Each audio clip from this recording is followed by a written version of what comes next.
Welcome to Process to Profitability, a podcast all about the tools and strategies you need to serve your clients and grow your small business, hosted by me, Samantha Mabe of Lemon and the Sea. Join me as I chat with creative entrepreneurs and small business owners about how they built and grew their businesses and how you can do the same in a way that fits you. Let's get started. You're listening to episode 129 of Process to Profitability. Today, I'm talking about creating an email welcome sequence that converts with Allison Carpio. Allison is sharing the importance of a welcome sequence for your email list and talks through why so many of the email techniques being taught online feel misaligned. She also teaches us to write a welcome sequence that makes people feel at home and builds relationships, and how to use email marketing to convert without feeling icky. Allison shares her tips for writing copy that stays true to our voice and values, and the most important parts of a welcome sequence that converts in the right way. Allison Carpio is the author of Shut Up and Take My Money and Email Copywriting Coach. She believes anyone can show up authentically in their copy and write copy that connects and converts without the bro or boss babe oppression and manipulation. She hosts Group Intensive, where you cook up your Be Our Guest welcome sequence for new opt-ins in one day. Hi, Allison. Thank you so much for joining me today. Thanks so much for having me. I'm really excited to be here. I read your bio at the beginning of the show, but I'd love it if you could tell us a little bit more about who you are, where you're from, and how you got started in your business. Great. So I am based in San Francisco, California, and I used to be a copywriter. So I wrote copy for a lot of businesses, some that you may already know. And when I was in copy school, and also when I was working for clients, I really noticed how a lot of the copy that was being taught out there and the copy that clients wanted was really rooted in oppression. It was really sleazy. It was really hard for me to write that copy and feel very aligned and good about it. So I knew something had to change. I thought there's got to be a way.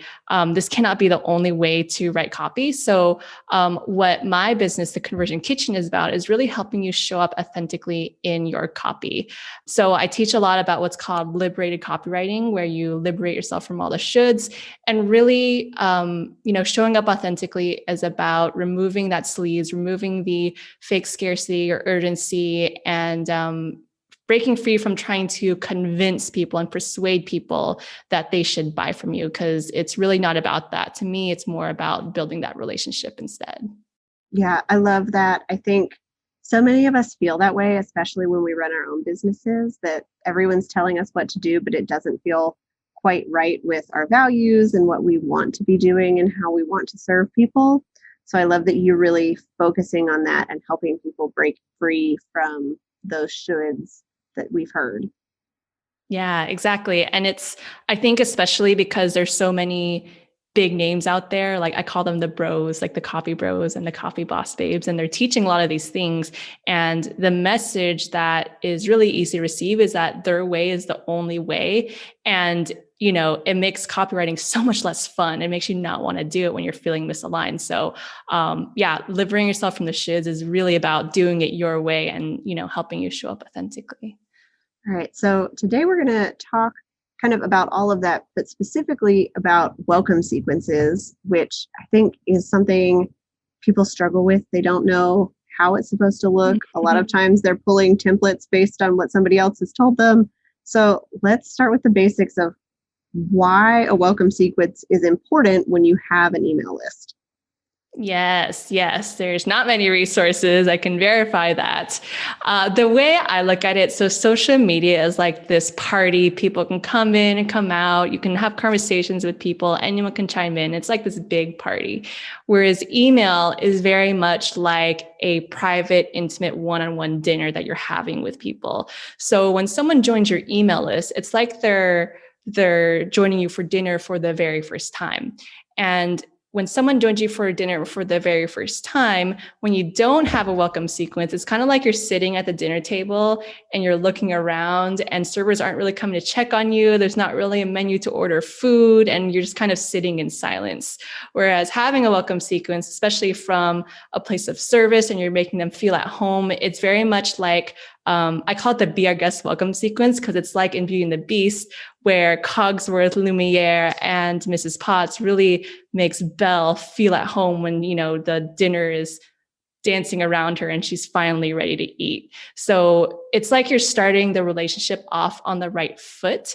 And yeah, it's especially because like email to me is like building this relationship. It's the best thing to do. And not to mention, I'm a copy coach and I love taking breaks from my email list. I'm not about you should email every single day, or else people forget about you. So, when you are taking breaks from writing emails or from writing content, your welcome sequence really takes care of the people that are coming in as you're taking that break. All right. I love that analogy. I think that is so helpful to think about when we are figuring out, like, why is this important? Why should I spend so much time writing this? And it makes sense that you really want to get them to get to know you and build that relationship. Okay. So you talked about the copy bros and the boss babes. Why do so many of those email techniques that they're teaching and that we see out there, why do they feel so misaligned for many business owners? Yeah. Well, first I want to say we could go all day about this. So first I want to say, like, if it does feel misaligned, know that you're not alone and know that this is not the only way.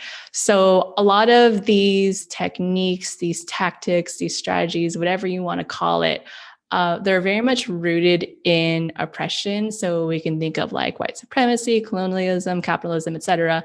And at a layer up, they're really all about urgency and really persuading people to buy right now, when I'm very much under the belief, and I talk about this all the time, that most people are going to buy later, and that's totally okay. So for example, like, because most people are going to buy later, maybe let's say, like, I don't know, I'm making up numbers, but 20% of the people are going to buy now. For the 80% of the people who are going to buy later, that is why these copy bros and boss babes will have a countdown timer, because they're going to try to force you to be ready before you actually are. And really, that's not a way to start a relationship. That's really gross. Like, if you think about having a dinner party, if, when you invite your friends over for dinner, you're like, hey, I'm making some short ribs on Thursday night. Would you like to come? You're not like, if you don't come to this party, you're going to miss out and you're going to be starving. Do you hate me or something? And, you're not like high pressure, selling your friends for dinner. And that's the way I kind of look at it when I'm selling in my copy. It's really just an invite for people to work with you. Yeah, I think that makes a lot of sense. And it's a good reminder that most people are not going to be ready to buy from us as soon as they land on our email list or as soon as they get that first email.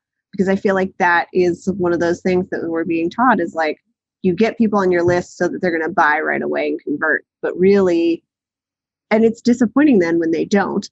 I've been there, but really you're building some long term, and you might have people come back to you months or years down the road and have been following you the whole time and you didn't know. Yes, sometimes years. Absolutely. And that's why, like, for my welcome sequence, I'm always like adding on to it and just like making it a lot longer, just because I know people are going to come back 6 months later, a year and a half later, 2 years later, whenever that is. Okay, so let's talk about how we can write a welcome sequence that makes people feel at home and builds those relationships instead of with these techniques that we've been taught online. Yeah, so there are a couple of ways that I like to think about it. So the first one is really coming from that place of service.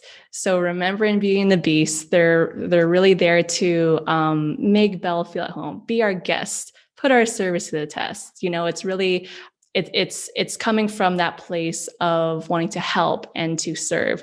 Whereas Beast, in a couple scenes before that, if you remember, he was knocking down her door and he said, "You will join me for dinner." That's not a request.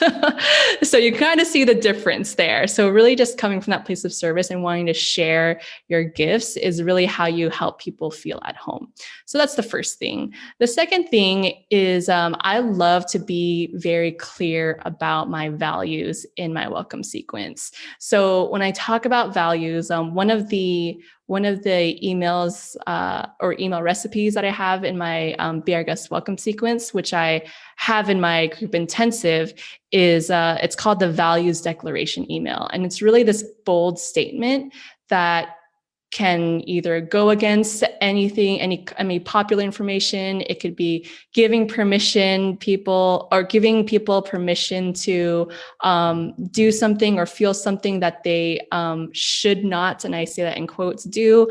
It's really sharing your beliefs around what you do. So for me, like I've been talking about my values this whole time, about the shoulds and the fake scarcity and urgency. And that's one of the things that I really talk about here. And I share that because I want people to know, like, they don't have to do things the bro-y way. So that's the second thing. And then the third thing is what I lovingly call the dessert menu. And the dessert menu at the end of your emails. So think of it like you're at dinner, and it's at the end of the meal, the entrees have been cleared out, and the server comes by and places the dessert menu on the table. So you, as the customer, you're looking at the dessert menu and you're thinking, oh, maybe I'll have the tiramisu or the creme brulee, or maybe I just want a cup of coffee, or maybe I don't even want dessert at all right now, and then you politely decline. So that is what it's like to sell at the end of your emails.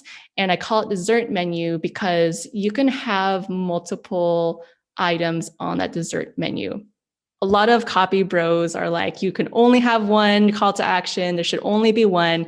And while that's true, there are definitely times and places for that. I also like having a dessert menu because a dessert menu meets people where they're at.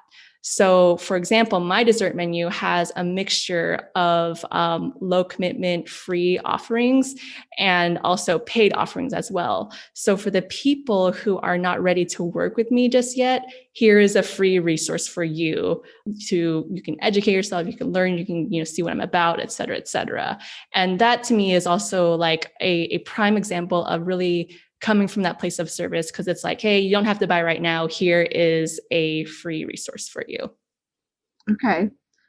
So I saw your recent post about the dessert menu, and I really liked the idea that we could kind of have these in our back pocket in our list so that we can refer to them.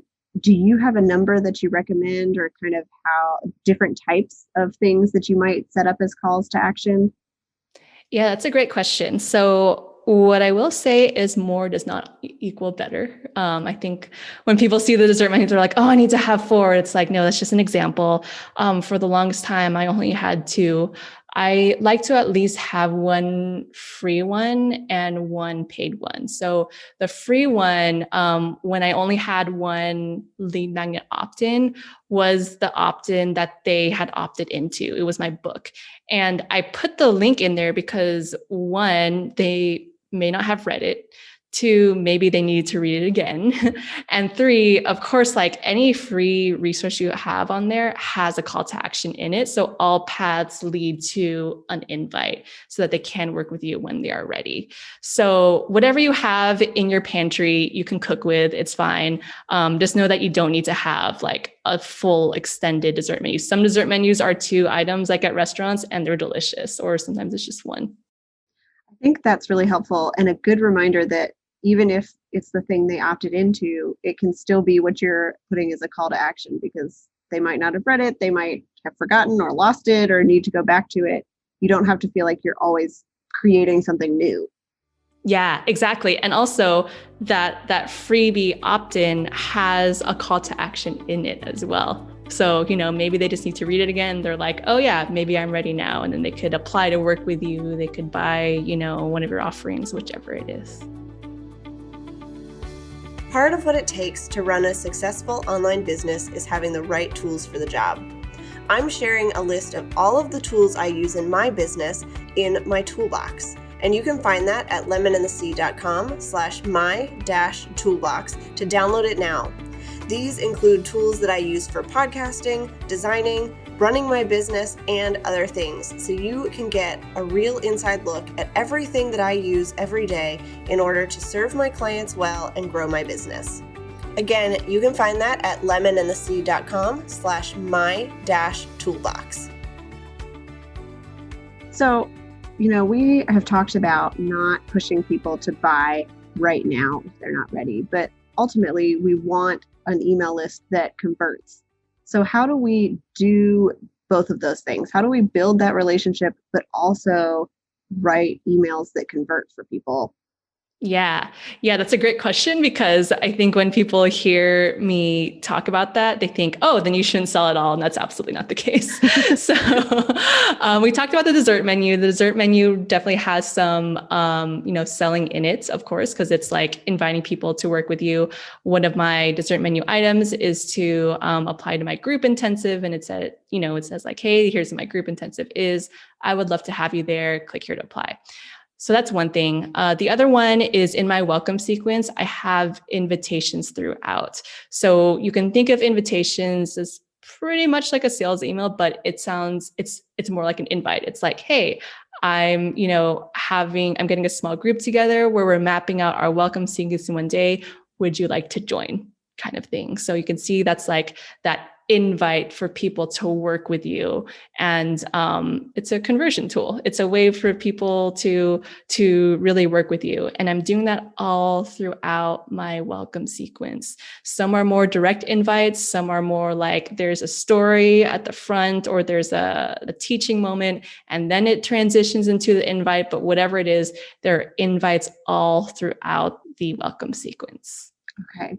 I would love it if you could just maybe tell us sort of how long your welcome sequence is, roughly, and kind of how you think about how often you might include those more invitation emails. Yeah. So I'll start with my clients first because, like I've been doing this for quite some time and I don't want people to compare and say like, oh my gosh, I need to do it this way. So one of my clients who joined my group intensive last month, she got, I want to say 7 emails written in that one day. So hers is 7 emails. And she sends them out every week because that's how often she is sending out emails. So as far as cadence goes, I like to say start with however often you are already emailing and then do that because, that's the cadence you're at. That's what you're used to. And, no need to change that necessarily.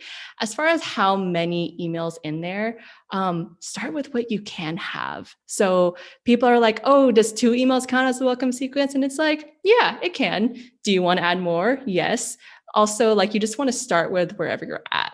So for me, my welcome sequence, I want to say is about 12, and I still have to update it, 12 emails. And I email typically 2 to 3 times a week. So I kind of space it out in that way. And I also have invitation emails like further out down the line. So even though it's like 12 and then maybe 2 to 3 days, that's like 36 days. I still like schedule out some invitations just so that people are always invited whenever I have a group intensive. Okay, that makes a lot of sense. And I think it's helpful to know there's no right answer, but we can kind of build that as we go and make sure that we are just kind of continually inviting people, reminding people they can work with us instead of just kind of the every templated email that we send once a week.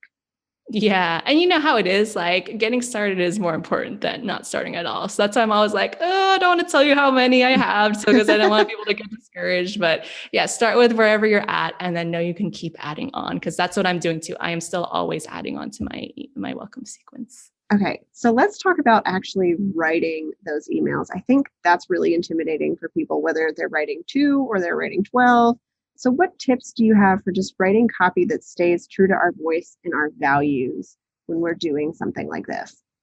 Yeah. So for my group intensive, I very intentionally design the space so that you can really show up authentically. And when you show up authentically, you're really staying true to your voice and your values. And that means like removing any kinds of templates. That means like I provide recipes that are like, I call them base recipes. It's kind of like an omelet, a base recipe for an omelet is just butter and eggs. And then you can add whatever produce you have in your cupboard to make it, unique to you. So that's part of it. The other thing too is, I talked about this earlier, but it's really liberating yourself from all of the shoulds of writing copy. For example, like when, copy experts teach, they have a very like distinct voice, and people think I need to sound like her or him in order to write copy that converts. And that's absolutely not true. So one of the things that I've noticed is a lot of my clients are really good at writing content. Like they post on Instagram or Facebook, even Pinterest or LinkedIn. But when it comes to email, they just get stuck. They're like, I don't know what to do. But spoiler alert, it's the same thing. So you really repurpose a lot of your content. And I look at repurposing your content like taking leftovers from Thursday night, and then on Friday morning, you add an egg on top, and then you have brunch. It's a smart thing to do, still delicious, and you can still do it. So if anything, like if you have some Instagram posts, if you have Facebook posts or LinkedIn posts, Pinterest posts, definitely repurpose that into your emails, because, you likely already have your voice fleshed out in your social media, and, you can use that in your emails as well. Another thing too is like for me, I'm probably one of the very few, there's less of us copywriters who's more of an external processor. So I find that when I talk, it just helps me to write. So what I do is I talk into an app and it gets transcribed, and then I edit it.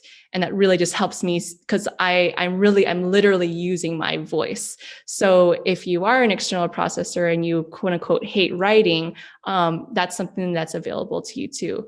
But if you're more of an internal processor, you may find that, using a pen and a paper works, or using your phone, using, whatever environment works for you. I think it's all about experimenting and just finding out how you can really show up authentically in your copy.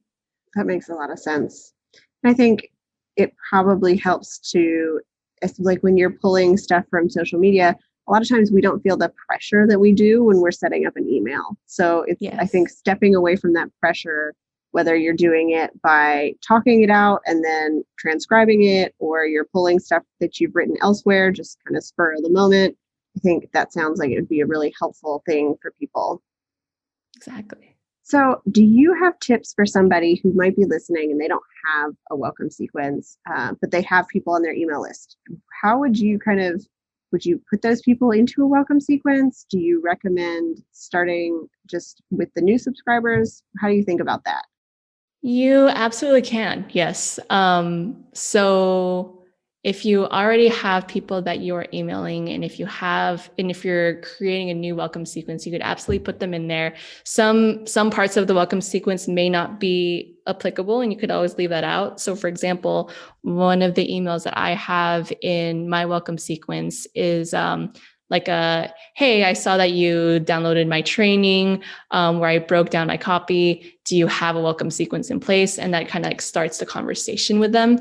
I don't necessarily put that in there because if they've been on my email list, maybe they didn't do that. But yeah, there's, as an anecdote, there was a time last week where I call her my sous chef. My sous chef and I were configuring an automation, and we made some kind of mistake or glitch, and it accidentally sent out one of the welcome sequence emails to everyone on the list, like who weren't even new subscribers. And what was interesting is a lot of people were replying to it, and they're like, oh my gosh, I love this. Like, I'm so glad you said this, and blah, blah, blah. So it's like, even if they have heard, or even if they have read the email before, even if there's a chance that people just like want to read it again or hear it again from you. So all that to say is, yes, you can absolutely put people through your welcome sequence, even if they've been on there before. Yeah. Also a good reminder to know that even the experts make mistakes sometimes. Always. I'm full of them. All right. So can you give us a quick overview as somebody's laying out a welcome sequence? What are those most important pieces that they need to have and think about? Yeah, so I'm going to go off of my group intensive framework. So one of them is the conversation starter. So that's the one I just talked about earlier, where you're really just, having a dialogue with them, seeing where they're at. And for me, it's like, hey, I saw you downloaded my replay. Do you have a welcome sequence, or are you emailing your list? So it's really just starting that conversation. So that's a conversation starter. There's the invite, and I talked about that earlier too. It's the, hey, I'm hosting a group intensive where we're mapping our welcome sequence. Would you like to join? The third one is the values declaration. I talked about that too, and that's that bold statement that your ideal customer really needs to hear right now. I have about maybe 40, 50, 60% of my welcome sequence emails are values declaration emails. The fourth one is what I call the proof pudding email. So if the proof is in the pudding, just really serve up your customers that proof pudding. And that's anything from customer stories. It could be your own story. It could be any kind of transformation proof that shows your customer what is possible. You can never have too much proof, in my opinion. And especially for success stories, people love seeing other people succeed because it just really gives them hope and shows them what's possible. So if you the more proof putting you have, the better. Never hold back on those. And then, of course, we have the personal stories. And these are just, everyday stories where, in the day of the life of you, they're part of your lived experiences. They could be as deep as something that happened in your childhood, or as light as something that, happened to you over the weekend. And, you have some type of teaching moment or insight from it that you wanted to share with your audience. But the main thing here is I like to mix all of these up. So it's kind of like an omakase meal. If you've ever been to a Japanese restaurant, they have like the whole prefix menu, and they mix things up in there. There's the heavy meal, and there's a small piece.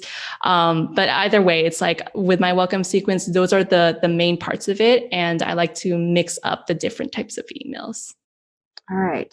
So once somebody finishes going through your email list, where do you recommend putting them? Do then they just get like your regular broadcast email that goes out, or do you like to do something else with them?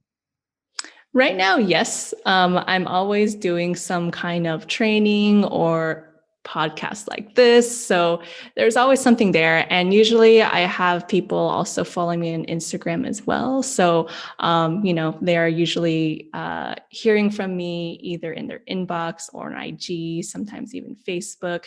And all that to say too, my welcome sequence is ever evolving. So I'm always adding to it. I have time blocked off on my calendar this week to add more to it. So the people will probably, it'll take a long time for them to finish my welcome sequence eventually. Okay. So really that's kind of your big piece of what you're giving people on your email list is this welcome sequence. It's not so much like a weekly broadcast email that they might get where you're sharing something new every time. I'm doing that too. So that's the beauty of it too, because it's like I'm emailing regularly. And as I'm emailing regularly, sometimes I'm like, oh, I want to add that to my welcome sequence for the new people who are joining. So it's kind of like this system that's kind of working together, and all these parts are flowing into each other. All right. Was there anything that we didn't cover that you wanted to share, or any other tips that you have?